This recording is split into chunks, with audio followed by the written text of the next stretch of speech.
So ngayon, car wash to every week kasi may mga ang ano nito is na protection na siya ng may ceramic coating na siya. Ito. Ceramic coating ng Geon. So para tumagal yung ating ceramic coating, after 2 weeks ng curing, hindi ako nagka-car wash niyan. After ko siya na coated. Actually, ako lang gumawa nung nakaraan. Pagkalabas ng February 16, after 3 weeks noon, saka ko lang na ready yung mga gamit ko. Tapos, ako na rin tumira. So, after noon, naghintay ako ng 2 linggo. Hindi ko yung ginagalaw. Hindi ko siya kina-car wash. Hindi ko siya binabasa. Hindi ko siya inayaang maulanan. So, 2 weeks ko siyang medyo hindi ginagamit tong sasakyan para alam kung talagang cure na cure yung pagkakalagay ko ng ceramic coating. So after nyan, sa week 1, ang gagawin ko is ito, medyo non-contact wash. Okay, medyo lang. Makikita niyo yan sa video na to mamaya. Tapos sa susunod na video, ito na yung gagawin ko. Yung contact wash na. Okay, so ganyan ang ko alternate. Week 1, medyo non-contact wash. Week 2, contact wash. Tapos pagdating ng week 3, yan, balik na naman doon. Tapos pagdating ng week 4, contact wash ulit. Ganun lang yung ginagawa ko. Itong every week kong pagka-car wash, ginagawa ko to kasi palagi kasing ginagamit araw-araw tong sasakyan. Tapos palagi siya nabibilad, nadudumihan. Pero kung ikaw, halimbawa is bihira ka lang naman lumabas or madalas nasa garahe, hindi mo na to kailangan gawin. Pwede ang gawin mo na lang siguro after 2 weeks, medyo non-contact wash ka. Tapos after 2 weeks, mag-contact wash ka. Yan lang. Pero itong video na to, ito yung papakita ko. Itong medyo non-contact wash. Ito pala importante kapag naka-ceramic coated ka na. Itong car shampoo, dapat naka-pH na. pH something neutral para hindi masyadong aggressive dun sa coat. And itong brush, kailangan natin. Of course, itong blower. Kasi nga non-contact.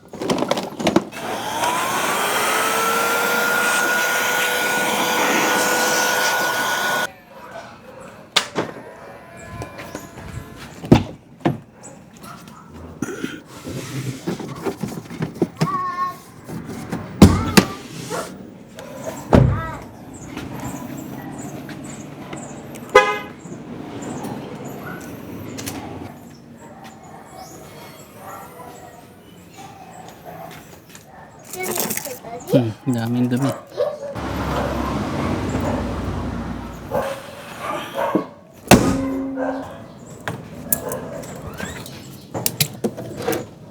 Saksak natin.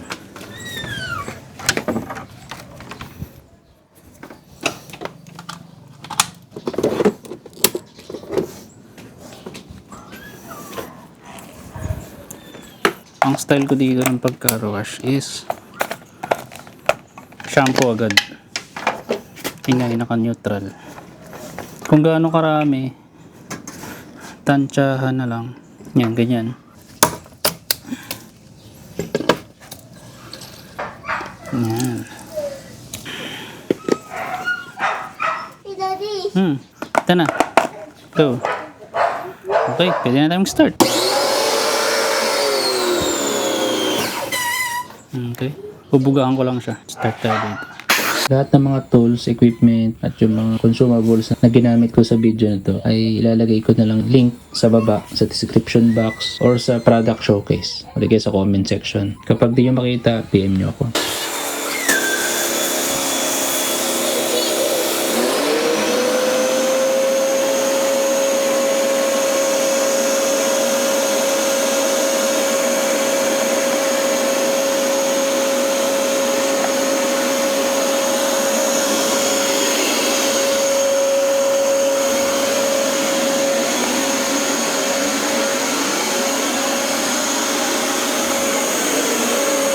Ayaw.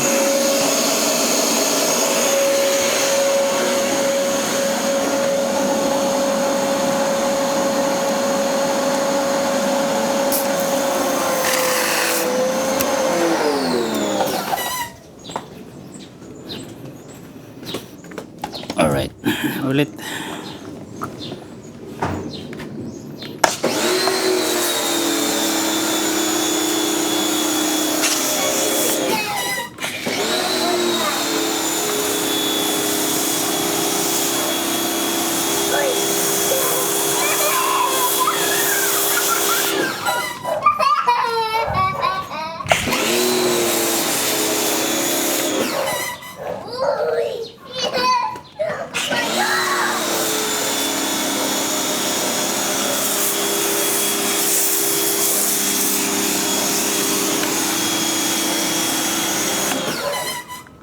Okay.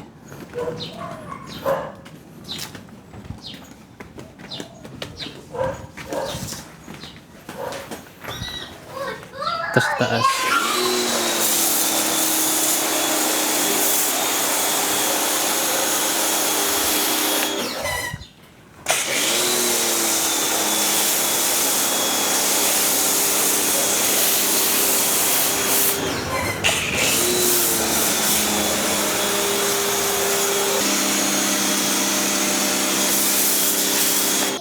Finish. Pero ang gagawin ko, pupunasan ko to. Kung salamin lang. Tapos, pabrushing ko yung gilid. Yung mga may goma. Yung gilid nito. Yun lang yung pinaka-contact ko. Pero yung ito, yung may coated, hindi ko gagalawin. Okay, ito.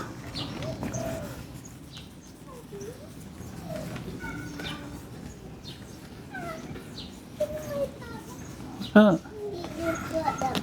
hindi. Kasi maanoan to. Mad-dirty. Kaya dapat walang bucket siya. Kasi magbasa. Hindi, ano pa siya? Next week pa siya. Next week.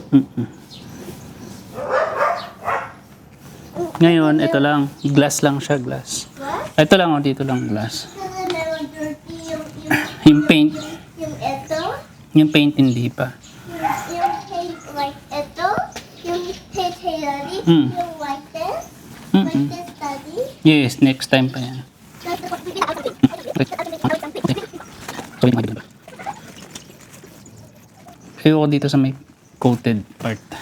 Para lang tumagal yung ating coating. Tapos yung brush. Tapos sa pagmamit. Doon. Sige mga ipilit. Okay na. Ito. Saan mga tayo? Hindi natin natin. Hindi ko Yes. Tapos kapag magagamit kayo nito, medyo ilapit nyo.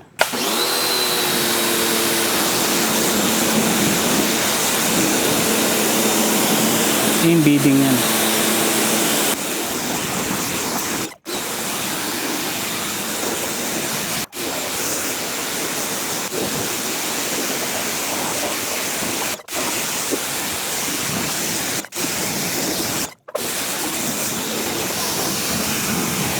Tapos, yun na, i-blower ko na lang yun.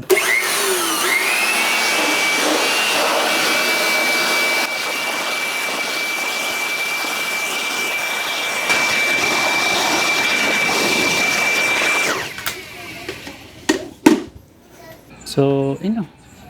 Panoorin mo tong video kung paano ko to ginawang pinang-grab or angkars itong sasakyan na to.